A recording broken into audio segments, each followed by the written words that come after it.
Welcome to the Global Symposium for Regulators 2025, GRS-25, being held here in Saudi Arabia, in Riyadh. And I'm very pleased to be joined in the studio by Fatou Sow Kane, who is the CEO of Expresso Senegal. Fatou, welcome to the studio. Thank you so much, Mark, and my pleasure being here today. Now, I wanted to ask you, why is participating in this unique platform for discussions important to you? I mean, to me, it's very important to participate to those kind of gathering and discussion because it's engaging the whole stakeholders of our industry.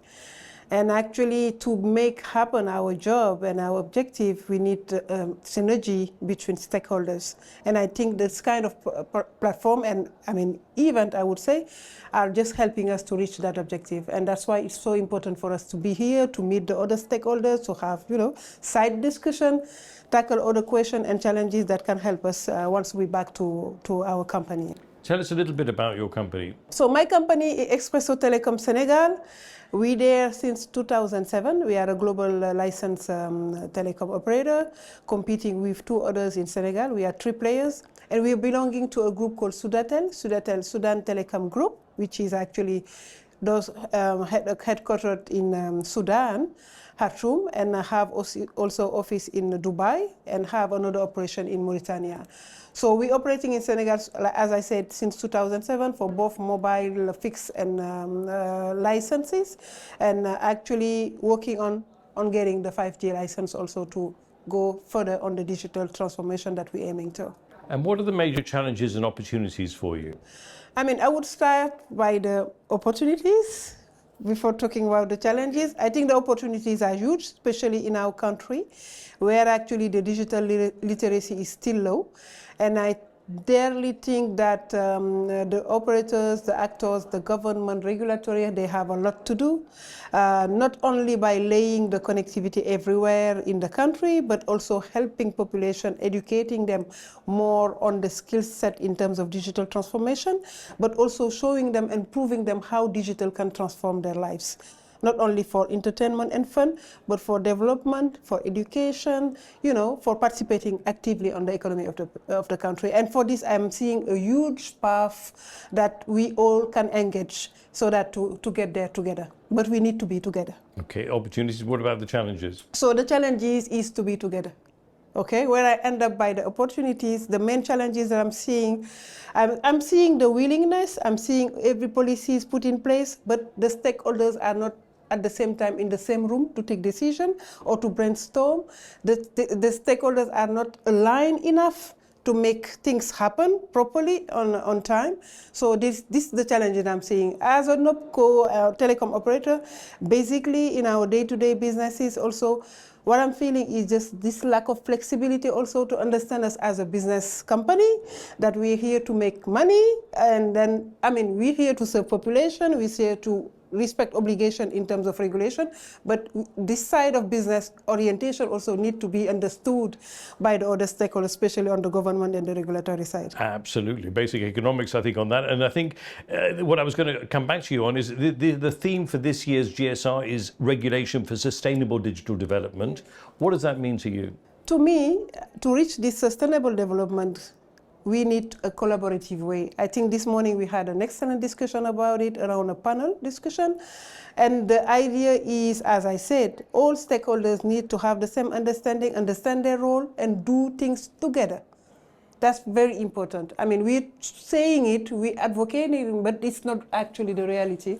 Once we're back in our country, I'm sitting in my company as a telco CEO. I have in front of me the government and the regulatory that is, just watching me if I'm following the rules. If I'm not, I'm getting a notification, and I don't think that that's the optimal way if we would like to reach this sustainable development that we're aiming for. Exactly. No, I can imagine. And when you go back after the next few days, what do you hope to take away from this particular conference? So from this particular conference, what I have as takeaway is that there is this work that being done to advocate and to have, as I said, everyone around the same table, understanding and working together to reach the objective.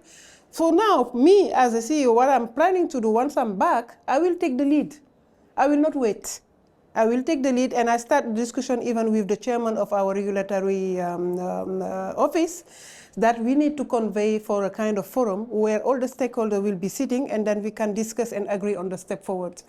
Because Senegal is actually embarking, I would say, a quite interesting journey when it comes to digital, because the new president has recently launched what they call the new technological deal this last February 2025, which is really a very ambitious plan in terms of digital transformation, helping people with digital and so on. And I think that all the actors, as I said, has a role to play. So advocating so that we are all together in the same room, not to see each other like regulatory and actors, businessmen that has to pay and so on, and or take benefit from the country. But if we, go beyond that, I think that we will be able to do some things. And this is my objective, actually. Excellent. And finally, on a personal note, this industry is typically been run by men. We have here a network of women. We have initiatives essentially trying to encourage women to get involved. Yeah. I just really wanted to ask you, from your own perspective, what advice perhaps would you give to women wanting to get into the telecommunication industry, and are there any thoughts particularly that you'd like to express on that point? Yeah. Actually, I mean, what I would like to share as message to those young ladies or even women that are actually in the sector, of the telecom sector, or not yet, that they have to join it, because it's an amazing and passionate, environment, and we have to learn a lot, but also contribute a lot. And I was just commenting this morning one of the posts of one of my colleagues, saying that people just need to understand that women are the masterpiece if you would like to reach a sustainable success and development. So that's my advocacy. Thank you so much, Fatou, for being with us in the studio and sharing your valuable insights with us. And we hopefully will catch up with you again very soon, perhaps at another ITU event. For sure, for sure. My pleasure for being here and sharing those words with you, Mark. Excellent. Okay, well, if you've enjoyed this interview, which I'm sure you will have, then do check out our other interviews on our YouTube channel, as well as our podcast, wherever you get your podcasts from. And for further information, visit our website at www.itu.int. Thanks for tuning in.